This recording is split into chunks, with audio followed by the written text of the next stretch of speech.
Hello everyone, I am Shefali, your business studies teacher from Vishwas School. Students, today we are going to start our new unit which is business environment. So यहाँ पर दो words मैंने use किए, one is business and the second word is environment. तो यहाँ environment का तो general meaning आप जानते हो कि आपके सराउंडिंग्स, कि आपके आसपास जो भी चीज़ें अफेक्ट करती हैं हमें, दैट इज़ एनवायरमेंट। तो साथ में टर्म मैंने लिख दी बिजनेस, तो मीन्स बिजनेस से जुड़ा हुआ एनवायरमेंट जो बिजनेस को अफेक्ट करे, ऐसे कुछ फैक्टर्स या ऐसे कुछ फोर्सेस जो बिजनेस को अफेक्ट करें, उन्हें हम कहते हैं बिजनेस एनवायरनमेंट। अब ये कुछ ऐसे फोर्सेस भी होते हैं जिन पर कुछ हद तक बिजनेस कंट्रोल कर सके, तो उन्हें आप कह देते हैं कि वो इंटरनल फैक्टर्स हैं, बिजनेस के इंटरनल फैक्टर्स। मतलब कि बिजनेस की अपनी कोई पॉलिसी है या ऑनर्स का कोई डिसीजन है, तो उन्हें हम कह देंगे कि ये इंटरनल फैक्टर हैं बिजनेस के। ओके, तो अब इसके बाद कुछ ऐसे फैक्टर्स भी होंगे जिनके ऊपर बिजनेस का बिल्कुल भी कंट्रोल नहीं होता, वो होते हैं एक्सटर्नल फैक्टर्स, जो बाहर की चीज़ों से जुड़े हैं, बाहर का एनवायरनमेंट है। तो बेसिकली जब बिजनेस एनवायरनमेंट की हम स्पेसिफिकली बात करें कि ये अपने में क्या इंक्लूड करता है, तो हम यहाँ स्पेसिफिक टर्म्स में फिर एक्सटर्नल फोर्सेस की स्टडी पढ़ते हैं। ओके, क्योंकि वो चीज़ें जो बाहर से जुड़ी हैं, जिन पर वो बिजनेस का कंट्रोल भी नहीं है और वो बिजनेस को इन्फ्लुएंस भी कर रही हैं, तो उन्हें हमारा मेन जो क्राइटेरिया होता है वो है कि हम उन फोर्सेस को स्टडी करते हैं, and that study is called study of business environment. Okay, so basically simple शब्दों में कहूँ तो क्या है, टोटलिटी ऑफ फोर्सेस या factors over which business has no control। Because आप यहाँ पर एक्सटर्नल चीज़ों को पढ़ोगे जिनका बिजनेस के ऊपर इन्फ्लुएंस है, लेकिन अगर उनमें चेंज आ रहा है तो बिजनेस रोक नहीं पाएगा। फॉर एग्जाम्पल कि गवर्नमेंट की पॉलिसी चेंज हो गई, कोई लीगल चेंजेस आ गए, इकोनॉमिक चेंजेस आ रहे हैं, तो ये देखो अफेक्ट कर रहे हैं, but business is having no control over them. तो यहाँ ये जो फैक्टर्स होते हैं, ये ज़रूरी नहीं है कि हमेशा ये नेगेटिव चेंज ही लाएं, कई बार पॉजिटिव चेंज भी आते हैं बिजनेस के लिए, बिजनेस ग्रो भी करता है इन चीज़ों से। सो यहाँ ये जो आपके फोर्सेस या आपके जो फैक्टर्स हैं, ये दो तरह में हो सकते हैं, या तो ये आपके लिए लाएंगे अपॉर्चुनिटी या फिर आपके लिए लाएंगे थ्रेट। थ्रेट मतलब कि बिजनेस के लिए कोई डर, प्रॉब्लम। अपॉर्चुनिटी मतलब कि आपके लिए फ्यूचर से रिलेटेड जो है वो ग्रोथ करने के लिए चांसेस, कि आप ग्रो कर सकें अपने बिजनेस को। ठीक है, तो दोनों ही तरह में पॉजिटिव होंगे, then these are opportunities, chances you might grow, and threats जहाँ पर प्रॉब्लम क्रिएट कर सकते हैं, जो बिजनेस की परफॉर्मेंस में, बिजनेस को स्मूथली रन करने में आपके लिए प्रॉब्लम क्रिएट कर सकते हैं।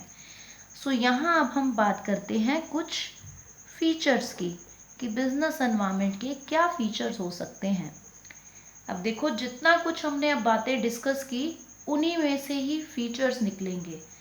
फर्स्ट है कि टोटलिटी ऑफ एक्सटर्नल फोर्सेस। अभी बात की इसकी कि आपका जो बिजनेस एनवायरनमेंट है वो सम टोटल ऑफ, यानी उन सारे फैक्टर्स का टोटल है जो बिजनेस को अफेक्ट कर रहे हैं, और वो एक्सटर्नल हैं, बिजनेस के बाहर अवेलेबल हैं।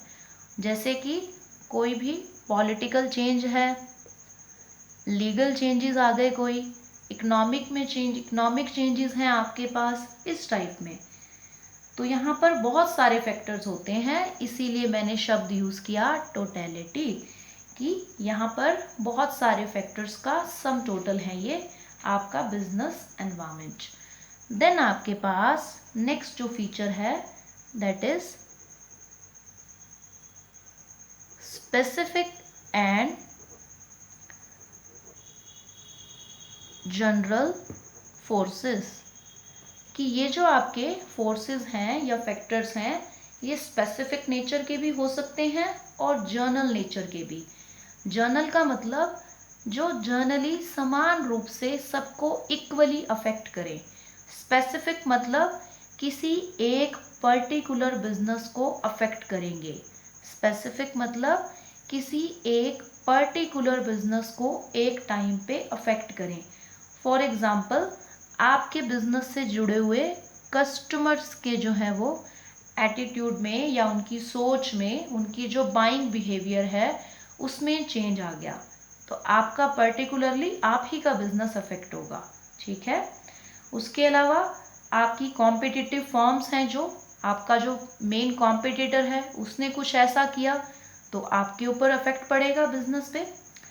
इन्वेस्टर्स हैं आपके बिजनेस के, उन्होंने आपको लोन देने से मना कर दिया, इन्वेस्टमेंट करने से मना कर दिया आपके बिजनेस में, या फिर वो करना चाह रहे हैं तो वो अपॉर्चुनिटी हो गई, करना चाह रहे हैं तो इस तरह से ये तो है specific related to one business firm, कि एक फर्म के लिए।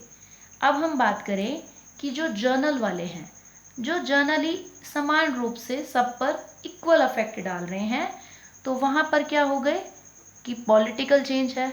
अब पॉलिटिकल चेंज आएगा तो सब पर ही लागू होगा, वो तो हर बिजनेस अफेक्ट होगा।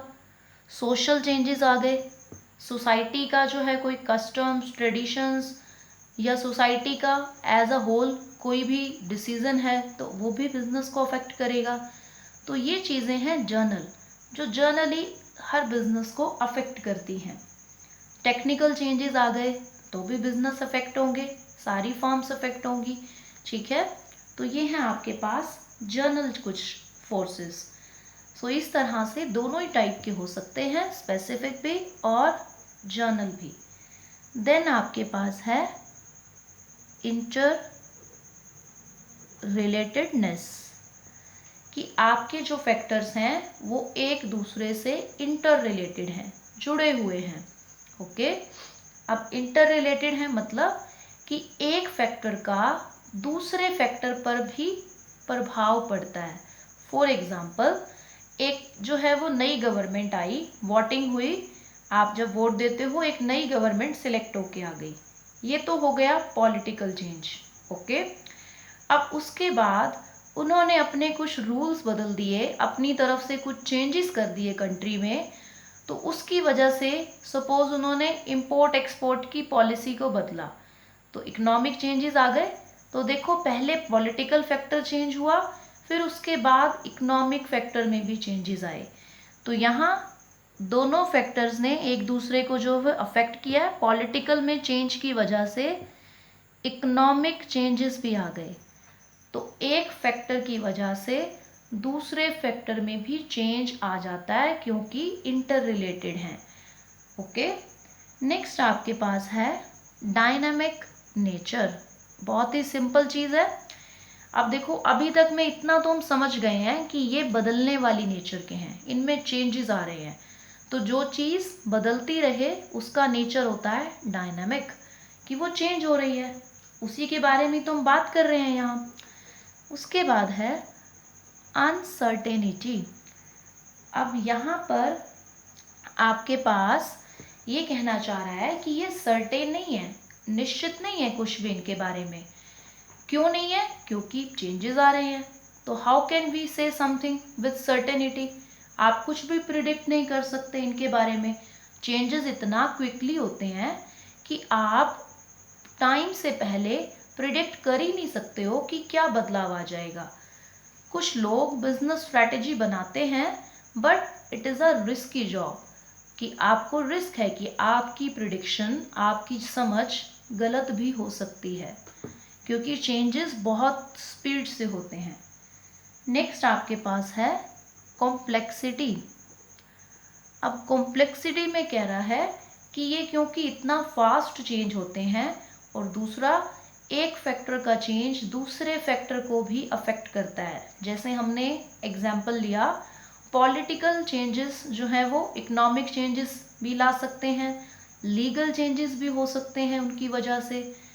सो इतना इनका आपस में इंटर रिलेटेडनेस होना और स्पीड से चेंजेस आना इनकी नेचर को कॉम्प्लेक्स बनाता है, मुश्किल बना देता है कि इसकी जो स्टडी है वो मुश्किल हो जाती है आपके लिए।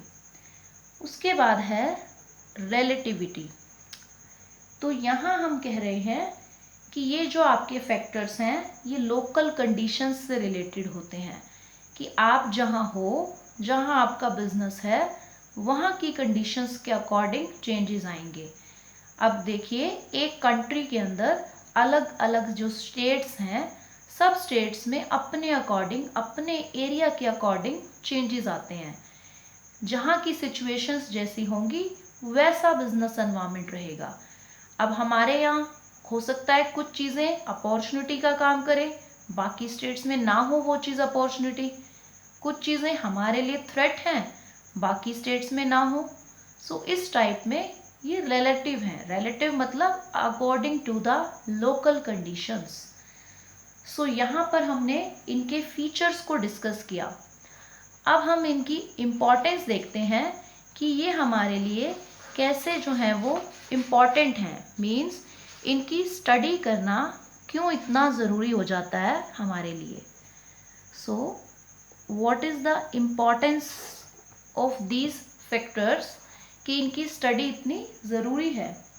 तो देखिए, अगर आप करते हैं इन्हें study, then you will get first mover advantage. That is very important term for case studies point of view also। इस टर्म को हम अच्छे से समझ ले। फर्स्ट मूवर एडवांटेज होता है जो आपको फर्स्ट मूव लेने में, मतलब फर्स्ट एक्शन लेने में हेल्प करता है, ऐसा एडवांटेज। अब पहला एक्शन आप ले लो। वो कैसे पॉसिबल होगा?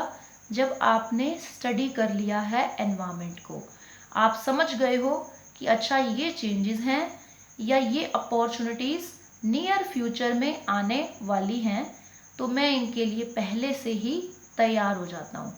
फॉर एग्ज़ाम्पल, कि आपने देखा कि अब सीजनल चेंजेस हो रहे हैं, इस बार जो है वो बारिश या मानसून जो है वो जल्दी आने वाला है, तो अम्ब्रेलास का प्रोडक्शन मैं पहले ही स्टार्ट कर दूँ, ताकि मैं मार्केट में रेनकोट, अम्ब्रेला, इसकी सप्लाई सबसे पहले पहुँचा सकूँ। फर्स्ट मूवर एडवांटेज हो गया कि सबसे पहले आपके बिजनेस की सप्लाई अगर मार्केट में जाएगी तो ऑब्वियसली आपकी बिक्री ज़्यादा होगी, क्योंकि आपने पहले ही देख लिया कि इस बार ये चेंजेस आ सकते हैं। तो वो देखिए, सर्टेन नहीं है आप पूरी तरह से सही होंगे, but yes we can make a strategy, and that strategy is based upon the experience या फिर आपकी एनालाइजिंग स्किल्स, कि आप कितना अच्छे से मार्केट की सिचुएशंस को एनालाइज कर सकते हो, कितना अच्छा आप नॉलेज रखते हो। स्किल है ये भी एक। ओके, तो उसके बाद आता है आपके पास वार्निंग सिग्नल्स। तो वार्निंग सिग्नल में आपको मिल जाता है पहले से ही अलर्ट, कि आप जो है वो आने वाली मुश्किलों से, थ्रेट से अपने आप को बचाएं। अपने उन चेंजेस को कॉप अप करने के लिए बिजनेस में जो भी नेसेसरी चेंजेस हैं वो करें। वार्निंग सिग्नल है ना, सिग्नल मिल गया कि ये आप आने वाले फ्यूचर में चीज़ें होंगी जिससे बिजनेस में प्रॉब्लम्स क्रिएट हो सकती हैं। तो अगर आप स्टडी करेंगे एनवायरनमेंट को तो ही तो फिर अलर्ट मिलेगा, अदरवाइज तो हम चलते रहेंगे ब्लाइंड जो है तरीके से, फिर लॉस फेस करना मुश्किल होगा बाद में। नेक्स्ट आपके पास है टैपिंग यूजफुल रिसोर्सेज। सो यहाँ हम बात कर रहे हैं कि जो आपकी सोसाइटी है, सोसाइटी भी क्या है? आपकी सराउंडिंग है, आपका एनवायरनमेंट ही है, ठीक है। तो वहाँ से आपको मिलते हैं रिसोर्सेज जिनकी हेल्प से आप करते हो प्रोडक्शन, मतलब मैन, मटेरियल, मनी और मशीन्स। सो ये जो रिसोर्सेज हैं आपके, ये रिसोर्सेज आपको मिलते हैं सोसाइटी से और उसके बदले में आप सोसाइटी को देते हो गुड्स या सर्विसेज का प्रोडक्शन करके। तो दोनों चीज़ें इंटर रिलेटेड हैं।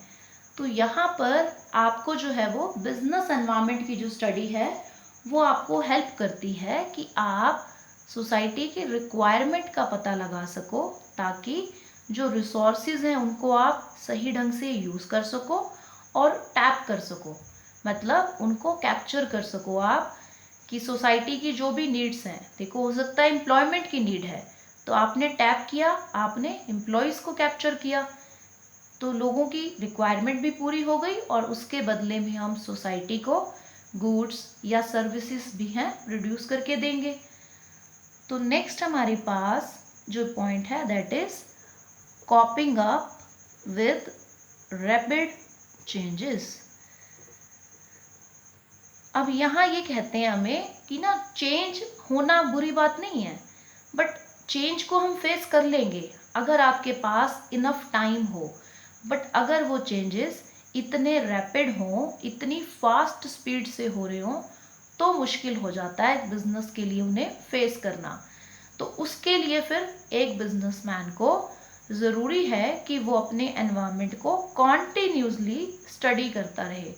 कॉन्टिन्यूस स्टडी करेगा तो उसको पता लगता रहेगा कि क्या चेंजेस आएंगे। फॉर एग्जांपल देखो, फैशन में बहुत क्विकली चेंज आता है, टेक्नोलॉजी बहुत जल्दी बदल जाती है, आपको पता ही नहीं है, आज आपने लॉन्च किया, कल हो सकता है नया एंड्रॉयड का वर्जन का फ़ोन आ जाए मार्केट में। तो बहुत फास्ट चेंजेस हैं। एक फीचर आप लाए हो, आपसे बेटर फीचर दूसरी कंपनी लॉन्च कर दे टेक्नोलॉजी वाइज। सो यहाँ आपको एनवायरनमेंट को स्टडी करना होगा, ताकि आप जो भी एक्शन लें वो बहुत अच्छा एक्शन रहे आपके बिजनेस के लिए। देन आपके पास है कि ये आपको करते हैं असिस्ट इन पॉलिसी फॉर्मुलेशन। तो यहाँ आपको प्लानिंग करने में, पॉलिसी फॉर्म करने में ये हेल्प करते हैं। कैसे करते हैं? जब आप स्टडी कर लोगे कि फ्यूचर में मेरे पास क्या चेंजेस आने वाले हैं, तो उसके अकॉर्डिंग आप प्लानिंग करोगे, पॉलिसीज़ बनाओगे अपने बिजनेस की। सो ये आपको बिजनेस एनवायरनमेंट की जो स्टडी है फैक्टर्स की, वो हेल्प कर रही है।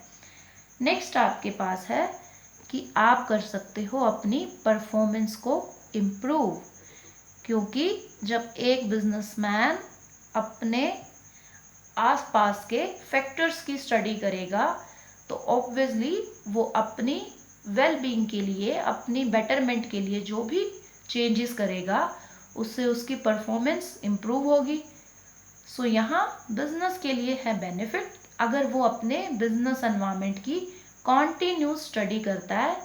ठीक है, that's all for today. Thank you so much.